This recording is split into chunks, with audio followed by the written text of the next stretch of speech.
Just so you know, like, I don't have a question this week, but I'm telling you to go watch the second half of my video. JT, I'm reading a lot of stuff. Stone Butch Blues again. Middlesex, or Castle in the Attic, or something like that. There's a bunch of Augustine Burroughs books that I never finished.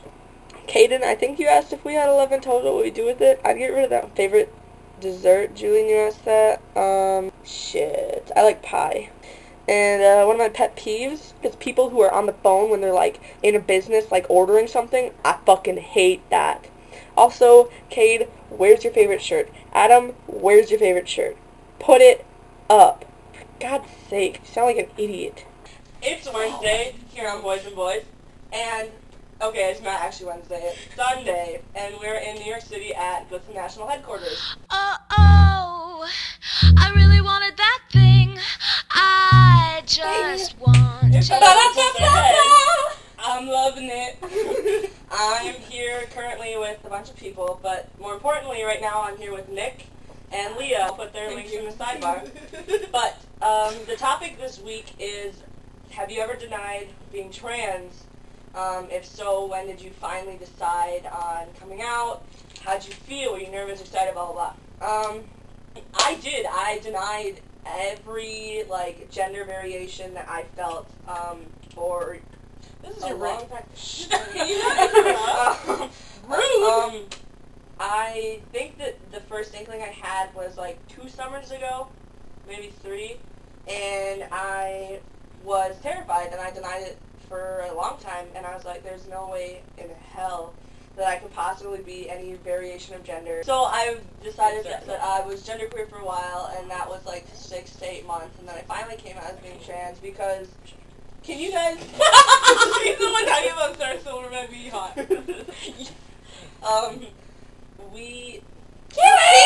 That's funny! Okay, so I got another guest. This is Kiwi Grady. She works at Glitz National, and... Welcome to the show, Kiwi! It's great to have you here. It is lovely. It's great to be here. Kiwi, howdy. So, it was a really big coming out experience for me. There was, like, some serious emotional damage and trauma, and at that point I was like, well, if this is going to happen to me, I don't care what anybody thinks, I'm going to be happy. And so I decided to try out being trans. Well, not try out, but, like, experiment in my gender exploration. And it was probably the best thing that ever happened to me. I was terrified, though. I thought my family was going to disown me, and all my friends would hate me. They weren't good friends if you lost. Okay, I gained a lot of people who I thought were my good friends. But you want me to go? Yeah. Well, I don't personally identify as trans, but there was definitely a point in my life when I was questioning it, and yeah, I mean, obviously, I guess in a sense I rejected it since I don't identify as it right now. But I mean, there was definitely fear. I wasn't even really fear as much as it was like, how do I reconcile this identity with a lot of different things, and I still think about that, and I still reflect on it, especially at awesome events like this one, I find myself thinking about trans identity and what that means a lot. And basically, I think I really came to terms with the fact, after sort of exploring a feminist identity a lot and really getting to know myself as a woman, I found that I'm very proud. I'm very proud of my female identity and everything that entails for me, and I just also believe that everything that is me doesn't need to fit into a box that was created that says female, and so that was the box that it just drew for you. And so, I mean, even I sometimes have problems with the phrase gender nonconformist because it feels like it means that I believe that there are boxes that there are supposed to be, but I don't. And Martin, who is not here right now, I don't think. Martin said, oh, maybe being a gender nonconformist means that you don't believe in those boxes. So, chew on that. Okay, so how about you, Nick? Well, I definitely did reject it.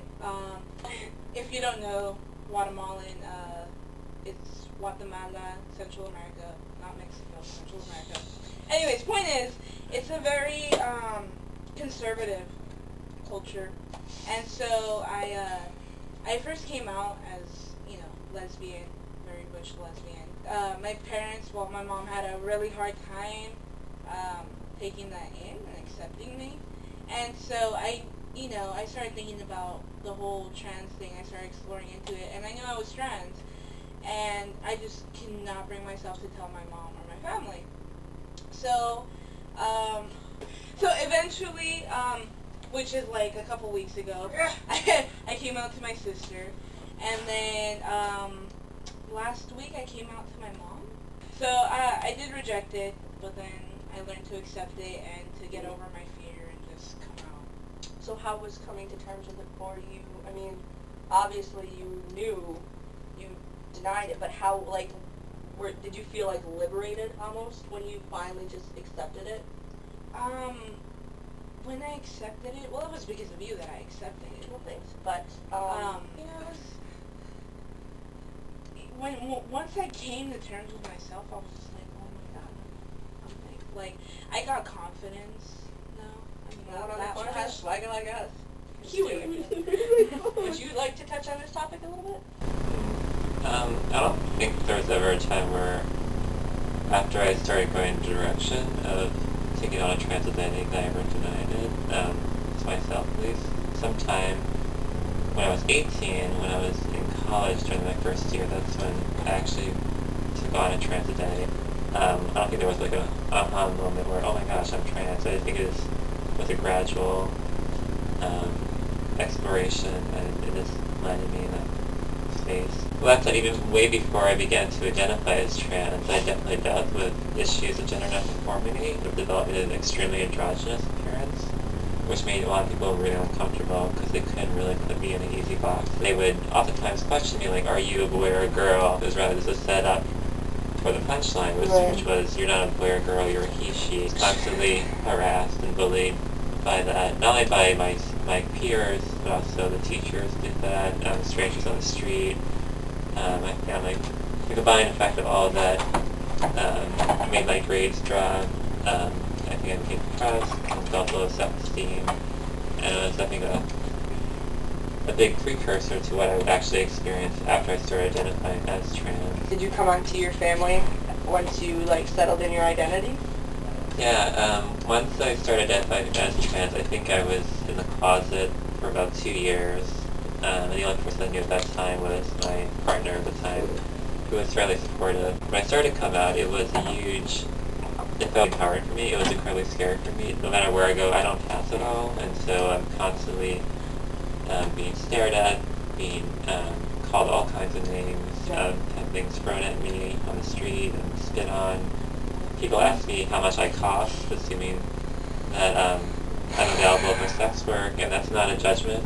But nevertheless, the idea that someone assumes that you're in any profession can be incredibly insulting, and especially when that profession is so closely linked to your body. First off, I'm very upset right now, so I'm not going to say anything. When you came out to your family and your friends and stuff, how did you feel?